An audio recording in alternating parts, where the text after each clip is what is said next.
Si Kitty nakitaan ng potential na baka papasok na sa party service o Kitty.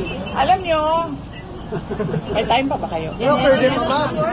Hapon. Marami ka din tayo tutulong. Marami kayo tayo. Ako wala actually. Pero iniimbitahan ko kayo kasi yung isang barangay captain nag-imbita ng breakfast doon sa Golden Lechon, ila Cap Almirante. Yeah. Kami lahat dito. Almirante, ha? Kami lahat. Kaya yung Chavez, captain, Chavez. may-ari ng lechonan yun, so kaya niya yan. Sabi, Sa Chavez.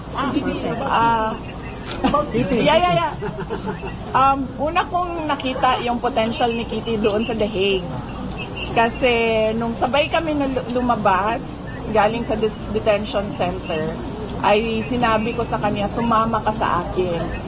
And surprisingly, sa edad niya, which is 21 years old, usually yung mga ganyan na bata, they would say, oh, no, di ba?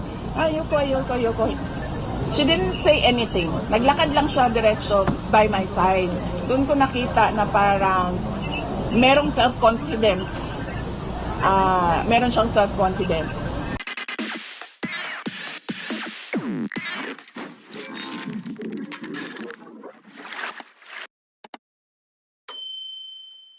Tapos, noong question and answer na, tinutulak ko yung likod niya pinaprompt ko siya na sumagot. And nakita ko sa pamamaraan niya na sumagot, marunong siya. Alam niya kung ano yung wag sabihin, alam niya kung ano yung dapat sabihin, at alam niya paano niya i-craft yung answers niya. Natural sa kanya at 21 years old. Na nakita ko yung wala sa akin noong 21 years old ako. Na-recognize ko kaagad kasi it took me years talaga to accept my fate. Kaya meron siyang resistance sa akin noon. Kasi unang-una gusto ko din talaga magdoktor, naging abogado ako. Gusto ko mag-judge, naging mayor ako.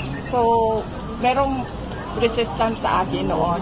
But sa kanya, tanggap niya kaagad, diretso, na ito yung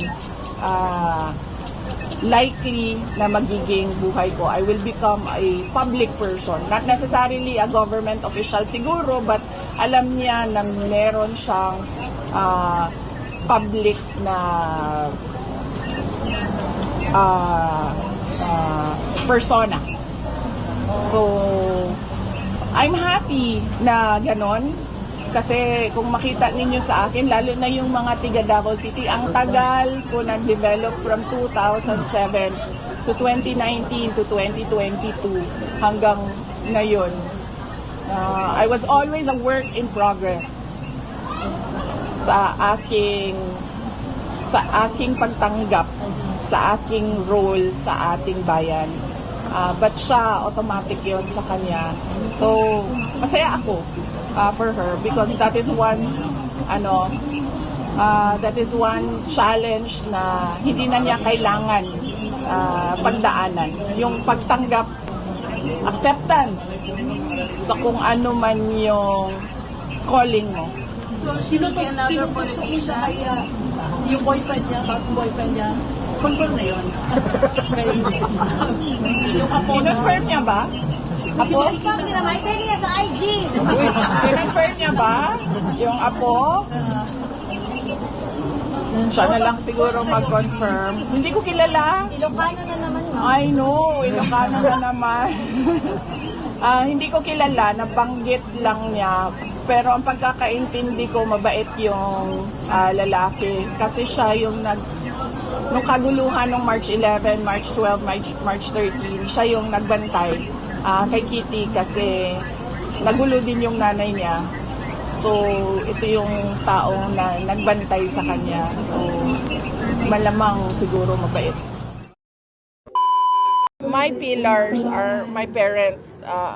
And a manifestation of that is yung nakita ninyo when I took my oath as Vice President, ang kasama ko doon ay yung nanay at tatay ko na nasa likod ko silang dalawa. So, sila talaga yung dalawang pillars ko, nanay ko tsaka tatay ko. And of course, na merong pinagdadaanan yung isa ngayon, yung tatay ko, ay masakit din sa akin. Although sabi ko nga ma'am, nabanggit ko na noon, na masaya ako in a sense na kung tingnan natin ang good things about mga nangyayari, ay nagkaroon ako ng relasyon na father-daughter sa aking tatay.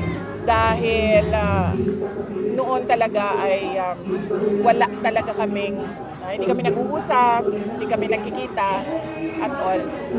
Kahit nung siya ay Pangulo, mabilang mo lang kung ilang beses kami nagkita. Pero doon sa Hague, halos 2 weeks kami araw-araw na nagkikita. And that was the most in my entire lifetime na mahaba ang usapan, na peaceful ang usapan, walang nag-argue, walang nag-aaway.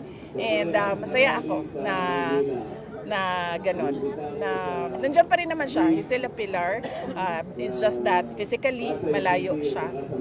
And yun, meron na kaming father-daughter relationship. Ni Major Navarro ni JC. Ma'am, fake news daw. Kayo po ang pinanggagalingan ng fake news about doon kay First Lady according to Yuse Castro. About doon sa drugs na kasama siya sa police report dahil nandito na siya sa Pilipinas bago pa raw ipa-arresto si Presidente Duterte. Okay. Yung sa nangyari na... Opo, kayo daw po ang fake news daw. You're the source. Sige. Oo. Lagi ko naman na sinasabi, no? Huwag na tayo makinig kay Claire Castro at sa pinsan niya na si Franz Castro dahil nga ang kanilang pamilya ay pamilya na garbage in, garbage out. So, basura ang malabas lagi sa bibig. Ma'am, mukhang hindi ata, I don't know kung nagigets ni Yusek ang ibig niyo sabihin kasi in-interpret niya yun as regarding to the investigation po sa Prime Water. Well, ano po ibig niyo sabihin pag sinabi niyo garbage in, garbage out? Ang ibig ko sabihin, kailangan ko, ayoko na mag-explain. Ayoko na mag-explain kay Castro kung ano ang ibig ko sabihin. Kapag hindi niya naintindihan, ay kasalanan niya yon at wala akong obligasyon na mag-explain sa kanya. Last question, Ms. Ma'am, May. Kulong po, bakit nung sinisisi ang administration ng Bangkok Congressman Duterte, managot na lang daw ang dapat managot? O kaya nga, sabi ko naman sinabi ko na yun sabi ko, yung kay PRD, kaya gawin yun ng mga abogado, yung sa aking impeachment, nasa mga abogado na rin yun. At malamang, yung kaso ni Congressman Pulong Duterte ay nasa mga abogado na rin yun. Pero yung timing na ginagawa nila at yung pattern na ginagawa nila sa pamilya namin galing sa administration ay hindi siya lost sa mga kababayan natin na nanonood. Nakikita nila kung ano yung pagigipit at pang-aapi na ginagawa nila sa kanilang mga kalaban sa politika para tabunan o koberan yung mga kakulangan ng gobyerno at ng administrasyon sa totoong serbisyo na kailangan ng bayan at kawalan ng mga development projects, big-ticket projects at mga programa para sa ating bayan. Thank you. Nag-file lang po ang ating Vice Presidente, nagsubmit lang po siya ng kanyang counter affidavit laban doon sa complaint na inihain ng NBI. Okay lang ba sir malaman yung laman? Well, we will not discuss na po muna yung aming defenses, so we don't want to preempt. And out of due respect na rin para po ma-appreciate ng walang mga outside influence ng mga prosecutors Last natin. na po, kung alam si Vicky ngayon na hindi naman ina-expect, may we know the reason po? Consistent lang naman po ang ating Vice President, parati naman po niya sinasabi noon na haharapin naman talaga niya sa mga tamang venue, yung mga binabatong mga accusations laban sa kanya, which ginawa niya today. Hinanap niya.